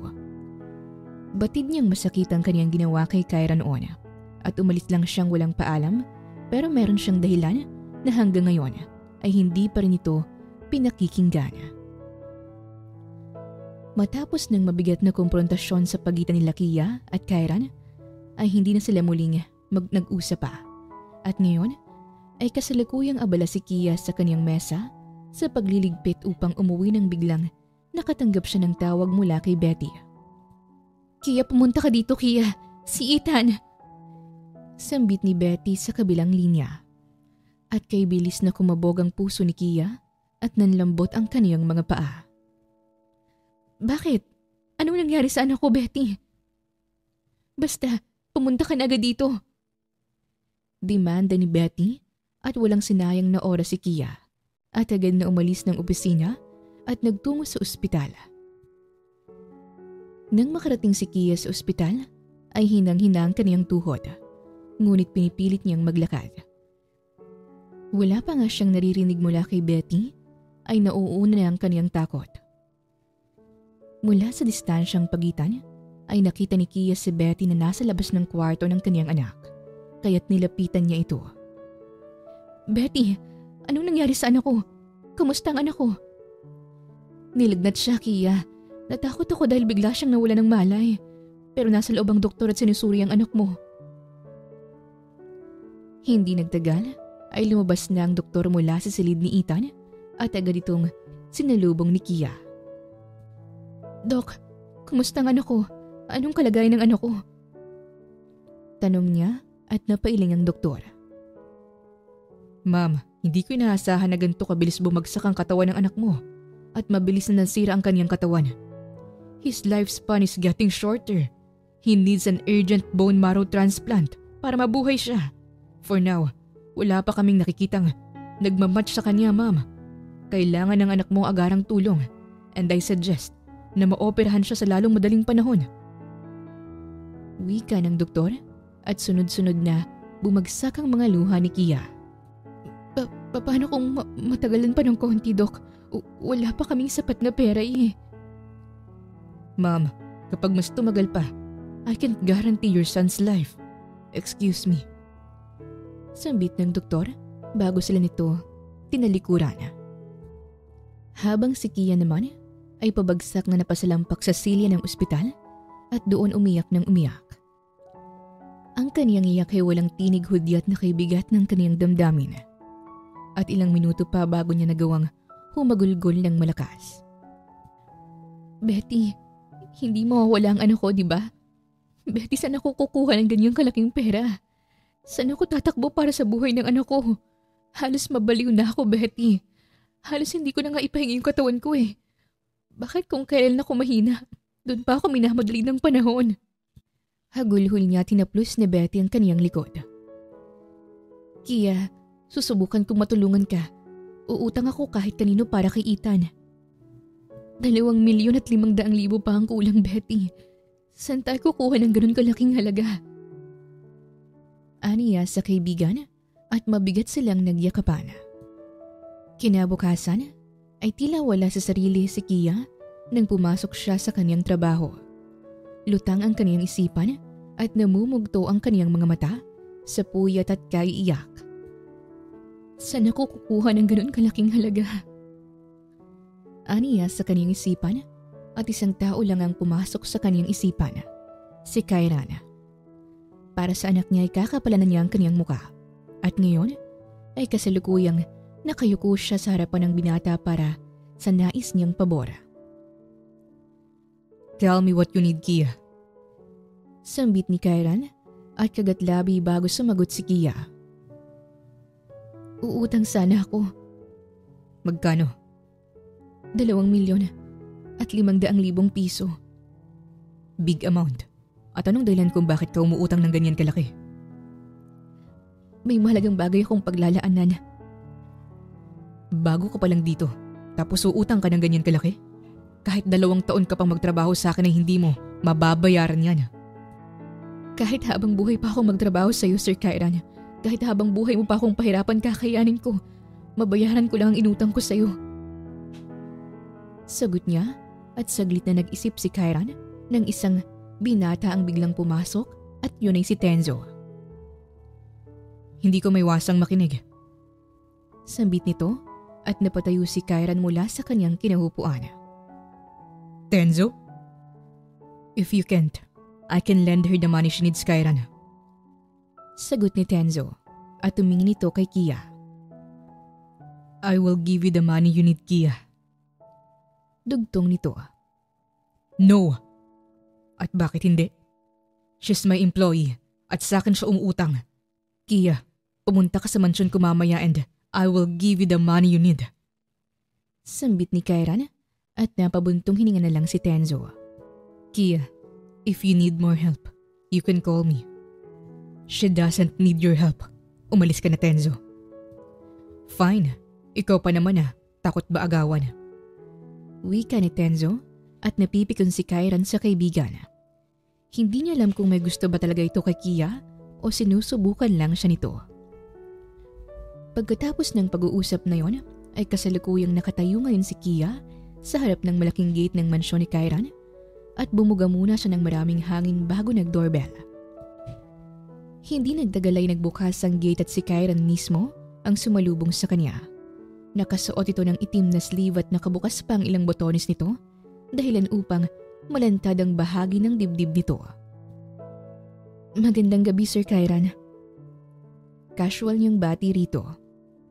Come in and follow me. Sagot nito at tahimik niyang sinundan ang bawat yapak nito. Umakyat sila sa hagdan hanggang sa narating nila ang isang pribadong kwarto, ang salid ni Kairan. Sa tila parang cabinet ay binuksan na ito ni Kairan at sa likod ng inakalang pader ay isa palang lihim na vault. Mula doon ay kinuha ni Kairan ang maraming pera. Ito na ang perang kailangan mo, Kia, at nais kong bayaran mo ko. Anito at naupo sa kama katabi ang pera. Babayaran kita at pwedeng kunin mo lahat ng sweldo ko kada buwan at iawas mo sa utang ko. Nope, that's not what I want. Sambit ni Kairan at naguluhang natigilan si Kia. Hindi sa ganyang paraan ang gusto kong kabayaran. Kung ganon, anong gusto mo? I want your body tonight and you don't need to pay me anymore. Your body is enough to pay me. Sunod-sunod na napalunok ng kanyang sariling laway si Kia. Kalabisan para sa kanyang hinihingi ni Kairan. Ngunit para sa anak niya, para sa perang kailangan niya, ay gagawin niyang lahat. Nanginginig ang kanyang buong katawan, ngunit handa siyang gawin ang lahat ng paraan. Kung ito lang ang paraan, Kairan. Sambit ni Kia at napataas ang isang kilay ng binata nang si Kia mismo ang naghubad ng mga kasuotan nito.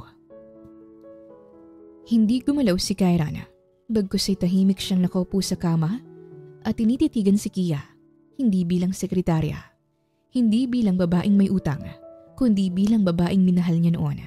At ngayon ay desperada itong isuko ang katawan para sa pera. Gayunpaman ay hindi nito kayang kamuhian. Hanggang sa mahulog ang mga damit ni Kia sa sahig at hubot-hubad siyang nakatayo sa harapan ni Kairan. Kairan, may hiling sana ako sa iyo ngayon. What is it? Huwag mo sana akong kamuhian. At sa gabing ito ay huwag mo akong tignan bilang isang babae lang. Kundi ituring mo akong ako. Si Kia na dating minahal mo. Aniya at tuluyang nabasag ang matigas na pader sa puso ni Kairan. Kinabig nito ang dalaga, paupo sa kanyang dalawang hita at masinsinan nitong tinitigan sa mga mata at puno ng emosyon. Hindi kita kailanman tinuring na ibang babae, Kia. Mahinang sambit niya at hinaplos ang buhok nito. Kahit nung iniwan mo ko, ikaw pa rin ang hinahanap-hanap ko. Dugtong ni Kairan sa napakaseryosong tinig. Bago pa man makasagot si Kia, ay marahan niya itong siniil ng halik. Hindi marahas, hindi mapang-angkin, kundi puno ng pananabik at hindi mamatay-matay na pagmamahal. Kairan, kay tagal kong nangulila sa pag-ibig mong minsan kong tinakasan. Hindi ko gustong lumayo sa iyo noon. Wala akong ibang inibig kundi ikaw lang. Wika ni Kia sa kanyang isipan, sabay bagsak ng mga luha mula sa kaniyang mga mata. at kusang yumakap sa binata. Habang si Kyra naman ay unti-unting nangihina. Sa bawat segundo, parang natutunaw ang galit sa kaniyang puso at napapalitan ng matinding pananabik. Hinaplos ni Kyra ng likod ni Kia at marahang nilandas ang buto nito pababa sa hita nito. Ang manghaplos niya hindi nagmamadali, kundi ninanamnam ang bawat sandali na muli niyang nahahawakan ang katawang kay tagal niyang hindi naangkin. At dahan-dahang naglandas ang kaniyang kamay pakyat sa maumbok na dibdib ng dalaga at mas naging mainit pa ang lahat sa pagitan nilang dalawa. Nang tuluyan silang mahiga sa kama, ay hinaplos ni Kyran bawat detalye ng katawan ni Kia. Bawat haplos ay puno ng pag-aalaga, hindi lamang pagnanasa. Hinalikan niya ang leeg nito, pababa sa balikat, at bawat bahaging tila nais niyang ipaalala rito na pag-aari pa rin niya ito kahit ilang taon nang lumipas. Habang si Kia naman ay ramdam niya ang pagmamahal ni Kyran sa kanya at maging ang kanyang puso ay puno ng pag-ibig. Marahang niyang hinaplos ang buhok ni Kyran at bumulong sa gitna ng kaniyang halik. Mahal pa rin kita, Kyran. Aniya at naramdaman niya ang dalawang kamay ni Kyran na nakahawak sa kaniyang dalawang hita at ramdam niya sa kaniyang pagkatao ang dahan-dahang pagpasok nito sa kaniyang loob. Kyran! Halinghin niya sa pangalan nito habang umiindayog si Kyran sa kaniyang ibabaw at patuloy siyang inaangkin. Ang gabing matamis na yon ay hindi perang dahilan, kundi ang init ng kanilang pagmamahalan na kahit anong pilit iwasan ay kusang nananabik at nanunumbalik. Kinaumagahan ay maagang nagising si Kyran at sa kaniyang tabi ay nasilayan niya si Kia at isang magandang ngiti ang gumuhit sa kaniyang labi. You're still beautiful, Kia. Walang nagbago. Ikaw pa rin ang taong minahal ko. Sambit ni Kyran sa kanyang isipan at hinaplos ang pisngi ng dalaga. Ngunit nagulat na lang siya nang makapa ang mainit nitong balat at agad siyang napabalikwas ng bangon. Kia? Kia? Tawag niya sa pangalan nito, ngunit hindi ito nagigising at nanginginig ito sa lamig. Sa puntong ito'y binalot ng takot at kaba si Kyran kahit wala siyang sinayang na oras at mabilis na nagpatawag ng doktor. Hindi nagtagal ay dumating na ang doktor at agad nitong inasikaso si Kia. Dok, bakit siya nilagnat? Bakit ang taas agad ng lagnat niya? Well, natural na sa tao ang magkalagnat pero sa sitwasyon niya dala na rin ito ng pagod at puyat. Maayos naman ang kalagayan niya. At maya-maya pagising niya pwede mo na siyang painumin ng gamot na iiwanan ko para sa kanya. Paano yan, Kyran? Alis na ako at may mahalaga pa akong lakad. Wika ng doktor at tumango si Kyran. Thank you so much, Doc. Ani rito bago itutuluyang umalis. Nang makalis ang doktor, ay umupo si Kyran sa silya bandang uluhan ni Kia. Tinitigan niya ang dalaga at hindi niya maiwasang maawa rito. Sobra na ba talagang pagpapahirap ko sa'yo para lagnatin ka ng ganito kataas? Kia, I'm sorry. Kapag gising ka na hindi na kita papahirapan pa. Bagkus ay aalagaan kita ng buo at mamahalin habang buhay. Handa akong kalimutan ang sakit ng nakaraan para magsimula ng bago kasama ka. Wika ni Kyran sa mahinang tinig at bahagyang nagmulat ng mga mata si Kia. Kyran? Wika nito sa pangalan ng binata, tsaka matamis na ngumiti. Pasensya ka na sa akin, ha? It's okay. Kumusta ang pakiramdam mo? Uminom ka muna ng gamot. Aniya, at hindi tumutol si Kia at uminom siya ng gamot sa tulong ni Kyran. Salamat. Walang anuman, Kia. Alam mo, gantong-ganto rin ang nangyari nung una kitang inangkin. Kinaumagahan ay nilagnat ka rin. Am I too big to endure? Pabiro niyang wika at bahagyang tumawa si Kia. Parang ganun na nga. Sagot niya at hinagkan siya ni Kyran sa noo. Matulog ka ulit at magpahinga ka na. Babawi ako sa'yo pagkatapos nito. Pangako. Sambit ni Kyran at tila parang nagiging maayos na ang lahat sa kanila. Sumapit ang gabi ay hindi pa humuhupa ang lagnat ni Kia at mainit pa rin ang balat nito. Habang si Kyran naman ay walang tulog at todo ang kanyang pag-aalaga kay Kia. Sa kalagitnaan ng gabi ay muling gininaw si Kia. Nanginginig ito sa lamig at hindi sapat ang kumot lang para gamutin ang ginaw nito, kaya't mahigpit na niyakap ni Kyran ang dalaga at nabigla siya nang magsalita si Kia. Ethan. Kia, what did you say? Kia. Ethan ko. Mahal ko. Ethan. Bigkas ni Kia habang tulog, buhat ng kanyang lagnat. Habang si Kyra naman ay muling dumilim ang kanyang damdamin at habang naririnig ang pangalan ng lalaki ay muling nasaktan ang kanyang puso. Ethan? And who the hell is he? Sinong Ethan na yan sa buhay mo, Kia? Tanong niya ngunit hindi sumasagot si Kia at patuloy lang ito sa pagbigkas ng pangalang Ethan. Gayon pa man ay hindi pa rin pinabayaan ni Kyran si Kia. Inalagaan niya ito hanggang sa bumaba ng konti ang lagnat nito kahit na ginugulo siya ng pangalang Ethan sa kung sino ito sa buhay ni Kia. Dahil sa pangalan ng lalaki ay hindi na nakatulog si Kyran. Lumipas pa ang mga oras ay nakatitig lang siya kay Kia at maraming tumatakbo sa kanyang isipan. At kalaunan ay hindi na siya nakatiis at mahigpit niyang hinawakan ng kamay ng tulog na si Kia. Kia, sino bang lalaking binibigkas mo? At kung sino man siya hindi kanya, makukuha mula sa akin. Aniya at may kalakip na takot sa kanyang damdamin na baka may ibang lalaki sa puso ng babaeng minamahal. At kalaunan ay hindi na niya namalayang tuluyan na pala siyang nakaidlip.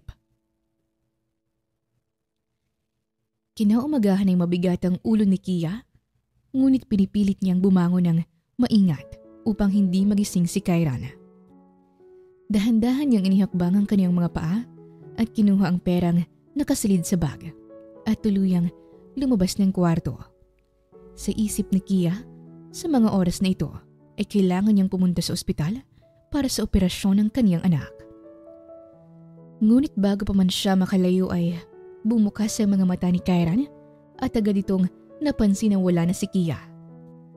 Where the hell is she? Bigkas ni Kyran at apurang lumabas sa kaniyang silid at nakita niya si Kia na palabas ng pintuan.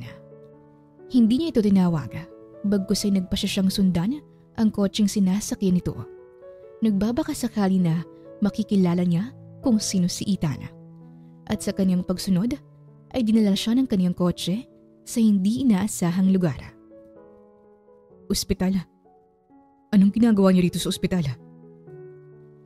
Sa intriga ay bumaba si Kyran mula sa kanyang kotse at patuloy na sinundan si Kia.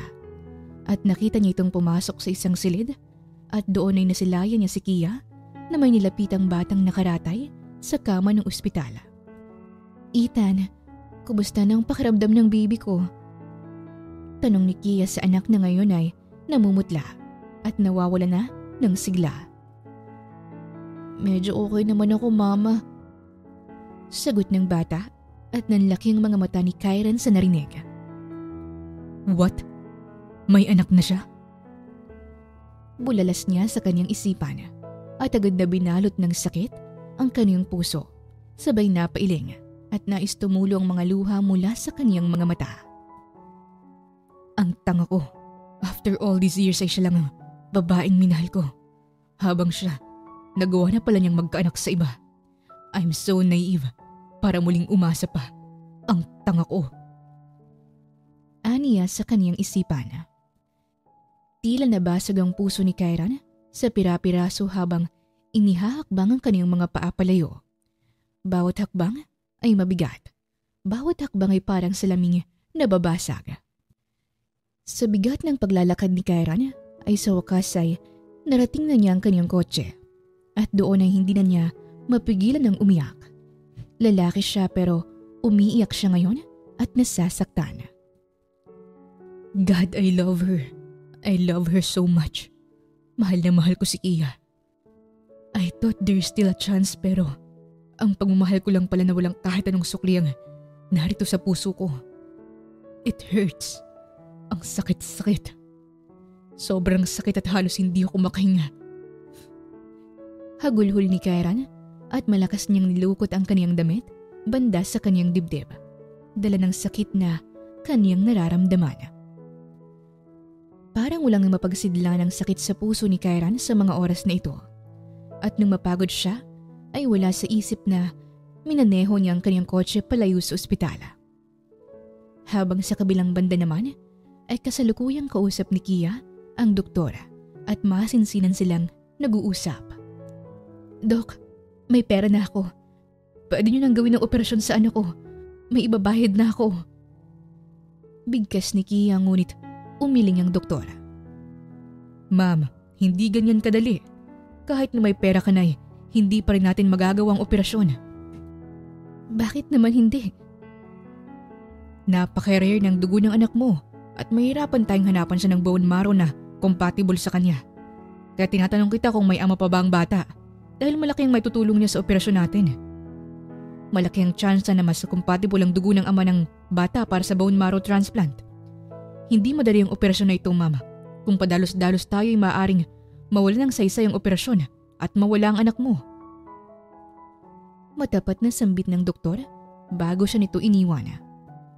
Habang si Kia naman ay naiwan na namang lugmok sa isang sulok.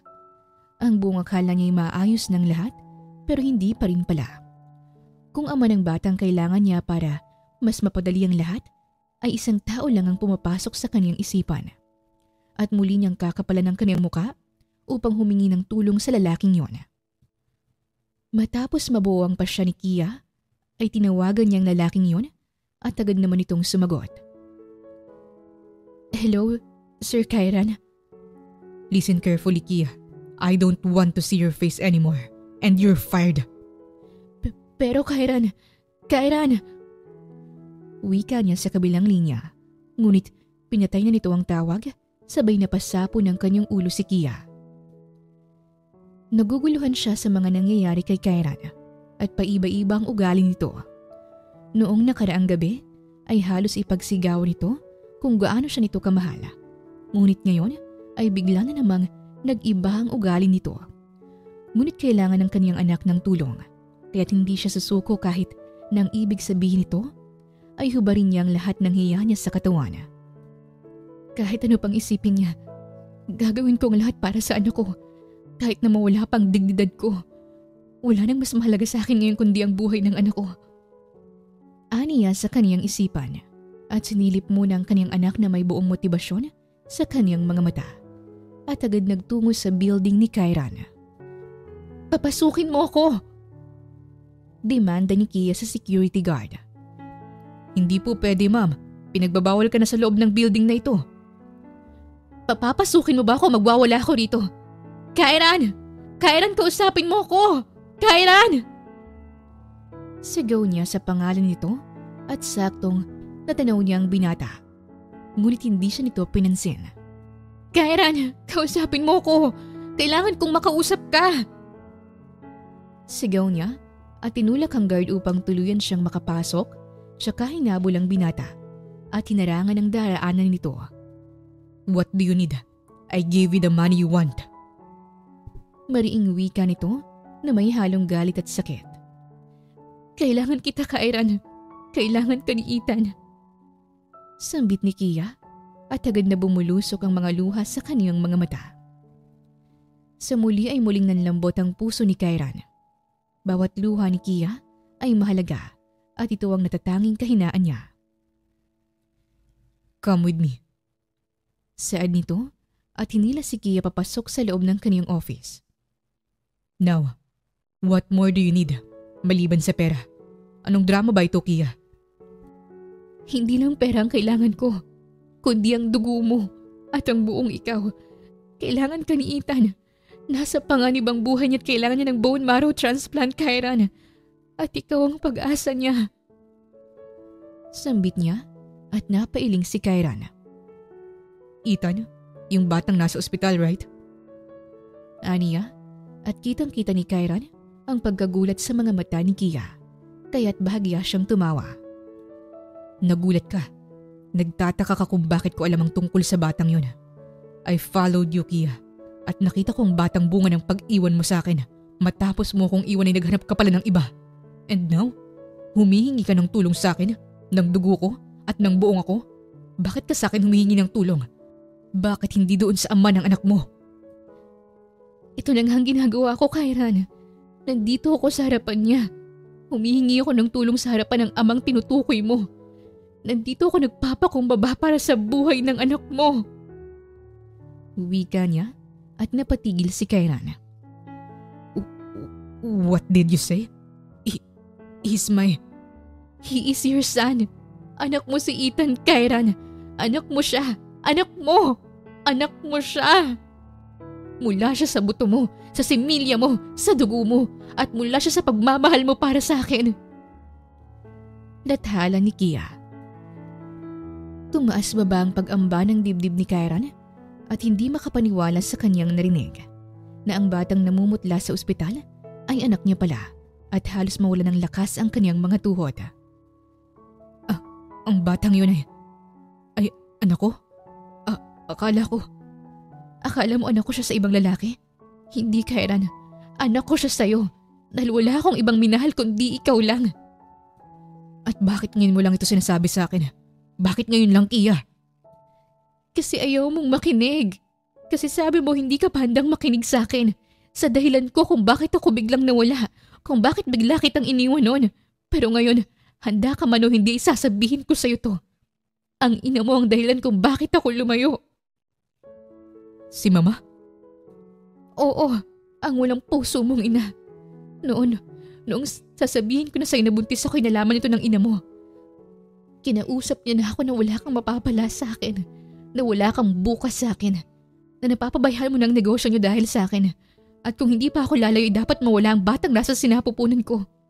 Kyran, gusto niyang mamatay ang anak ko. Kaya kahit labag sa loob ko, kahit mabigat sa puso ko, ay nilayo ko ang batang bunga ng pagmamahalan nating dalawa. At wala akong ibang minahal kundi ikaw. Wala akong balak itago sa iyong anak mo. Sadyang kinamuhian mo lang ako nang hindi mo inalam sa akin ang buong katotohanan. Kaya't wala akong nagawa kundi ang lumaban mag-isa. Ina ako Hindi lang ako basta babae lang. Ina ako ng anak mong nakaratay sa ospital. Hikbi niyang sambit at bumagsak ang mga luha sa mga mata ni Kyran. Hindi niya lubos maisip ang pinagdaraanan ni Kia at ng anak niya sa mahabang taong wala siya. At hindi niya alam kung paano siya makakabawi sa mga ito dahil inuna niya ang galit kaysa ang kausapin ng babaeng mahal niya. At sa bigat ng kanyang nalaman ay napaluhod siya sa gilid ng kanyang mesa. Hawak ang kanyang ulo. Kia, how did I let this happen? Tanging sambit niya at humakbang si Kia palapit kay Kyran at lumuhod din kasama nito at niyakap ito mula sa likuran at kapwa sila may mga luha sa mga mata. I'm sorry, Kyran. Wika ni Kia at humarap si Kyran rito at hinawakan ang mukha ni Kia gamit ang kanyang dalawang kamay. Patawarin mo ko, Kia. I beg you. Please forgive me. Pabaya akong ama. Hindi ako galit sa'yo dahil mahal kita. Pero kailangan ka ng anak mo, Kyran. Iligtas mo siya. He is dying, Kyran. Sambit ni Kia at pinunasan ni Kyran ang mga luha nito. I will do my best to save our child, Kia. I will do everything to save him. I'm his father, and I will give all I can, even my life for him, to save him. He struggled so much without me, but now, you will forever have me. Magiging sandalan mo na ako, Kia. Wika ni Kyran at mariing siniil ng halikang labi ng babaeng minamahal. Bring me to him, Kia. Aniya, at yun nga ang ginawa ni Kia at sabay silang umalis ng opisina. Hindi nagtagal ay narating na ng dalawang ospital at ngayon ay kasalukuyang nakatayo si Kyran sa gilid ng kama ng anak. Tulog ito at namumutla na parang nawawala ng buhay. "Oh my son, my little boy." Bigkas niya sa kanyang isipan at hinaplos ang buhok ng anak at dahan-dahan itong nagmulat. At agad na nagpalipat-lipat ang mata nito sa lalaking bago lang niya nakita at sa imahe ng kaniyang ina. "Mama, sino po siya? Bakit siya umiiyak?" Mahinang tanong ni Ethan sa ina. "Anak, siya ang..." "I'm your father." Kusang pakilala ni Kyran sa anak at hindi agad ito nakasagot at nanatili itong tulalang nakatitig sa sinasabing ama. Mahina pa rin itong sambit at magkahalong tawa at luha ang naging reaksyon ni Kyran sa sagot ng anak. "Hindi nga, papa kita. Mama, papa ko siya. Totoo po ba?" "Yes anak, siya ang papa mo." Sagot ni Kia at muling binalik ni Ethan ang kanyang tingin sa ama at may katanungan ng mga titig nito. "Papa kita, pero bakit ngayon ko lang bumalik?" "It's a long story anak." Isang madamdaming pagtatagpo pa ang nangyari sa pagitan ng mag-ama. Pero hindi nagtagal ay ginawa ng tasting kay Kyran at ngayon ay kasalukuyang naghihintay sila sa waiting area para sa resulta. Maya-maya ay lumabas na ang doktor, hawak ang papel. "Dr. Limalyaton, you are a perfect match for Ethan." Saad ng doktor at parang nabunutan ng tinik sa lalamunan si Kia at Kyran. "Doc, tell me, what's best for my child?" "Kung papayag po kayo, since everything is ready, gagawin po natin ang operasyon bukas. Mas maaga, mas mabuti." "Okay, gawin natin ang operasyon bukas." Matatag na wika ni Kyran at mabilis silang nagkasundo ng doktora. Kinabukasan ay sinagawa ng operasyon. Sa labas ng operating room ay nakaupo si Kia. Nanginginig ang mga daliri habang mahigpit na hawak ang rosaryong luma na pagmamay-ari ng kaniyang ama. Para siyang sasabog sa kaba para sa operasyong gagawin ng kaniyang mag-ama. "Ma'am, handa na pong anak niyo. Nasa loob na rin si Mr. Limalyaton para sa procedure." Saad ng nurse at nanginginig ng ngumiti si Kia at parang ayaw na niyang huminga sa kaba. Habang sa kabilang banda naman ay nakahiga sa kama si Kyran, suot ang mahabang puting tela. Habang naayos ng mga doktor ang mga kagamitan, ay tahimik lang si Kyran. Ngunit ang kaligtasan ni Ethan ang laman ng isipan niya at hindi maaalis sa kanyang puso ang takot. Kung mabibigo ang transplant na ito, mawawala ang batang kailanman ay hindi niya nasilayan sa kaniyang paglaki. "Are you ready, Mr. Limalyaton?" Tanong ng doktora. "Yes, for my son." Sagot niya at agad na sinagawa ang procedure. Habang sa kabilang banda naman ay halos mabaliw si Kia sa paghihintay. Bawat segundo ay parang isang oras. Bawat pagdaan ng nurse ay nagpapabilis ng tibok ng puso niya. "Kape?" Saad ng isang pamilyar na boses at napatingala si Kia rito. "Tenzo, bakit ka narito?" "Well, maraming chismosa sa building ni Kyran at nalaman ko sa mga chismosa na may anak pala kayo ni Kyran that needs help at mag-ex pala kayo. That's why I'm here. You know, kahit na pinag-aagawan ka namin ni Kyran, Kyran is still my friend and I'm here to support him and your son." Wika ni Tenzo at binigay ang kape kay Kia. "Tenzo, ang sarap ng amoy ng kape pero hindi ako makalunok." "Relax. Trust Kyran, trust your son, and trust your prayers. Everything will be alright. Hindi papayag si Kyran na mawala ang bata." Wika ni Tenzo at kabado pa ring napaluha si Kia.